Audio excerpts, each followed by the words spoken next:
Our verse today is Hebrews chapter 13, verse 2. Do not neglect to show hospitality to strangers, for thereby some have entertained angels unawares. In his last chapter, the author of Hebrews gives points for practical living. In the first verse, it says, let brotherly love continue. And our verse gives counsel on hospitality to strangers. Do not neglect to show hospitality to strangers. The Greek word used here is philoxenias. Philoxenias is a compound word. Philos meaning filial love and xenos meaning stranger or foreigner. Therefore, philoxenias refers to the love of strangers or foreigners. Hence, we can say it is hospitality or kindness to strangers.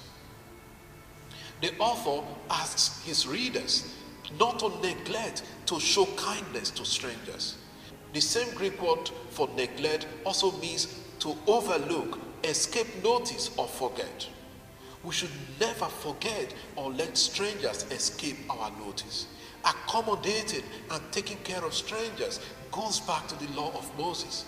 We read in Exodus, you shall not wrong a sojourner or oppress him, for you were sojourners in the land of Egypt.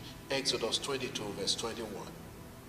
Moses tells the people they were unhappy when they were ill-treated in Egypt, so they must treat strangers in their midst with love and respect.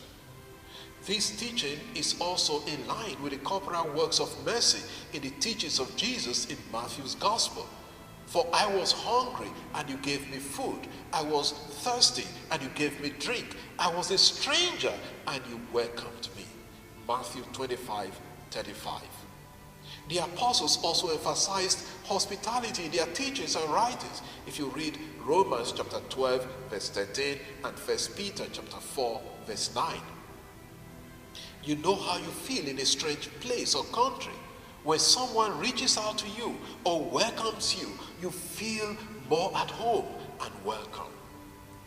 But the letter to the Hebrews links this act to what happened in the Old Testament, for thereby some have entertained angels unawares. In Genesis 18, Abraham welcomed some men unaware they were angels. Because of his hospitality, they delivered the good news that he would have a child the following year. It turned out that the same angels went to Sodom, to the house of Lot, Abraham's nephew, and saved him and his family from destruction of the city. What is the lesson for us today? We are afraid sometimes to welcome strangers or help them, perhaps because of some terrible experiences or that of other people we have heard, rightly so. But we can give the benefit of the doubt and help someone in need, someone who is homeless, someone who needs our help. Many genuine people are looking for help and assistance. Some have relocated to your neighborhood and need guidance on how things are done. What about immigrants who do not know the culture of a particular place? Are we patient in listening to and guiding them, especially when they find it hard to understand the language or concepts in their new place? That immigrant may be the angel the Lord is sending to help you in the future. Lord, give us openness and acceptance to foreigners, especially the immigrants in our midst. Amen. God bless you, and I wish you a pleasant day.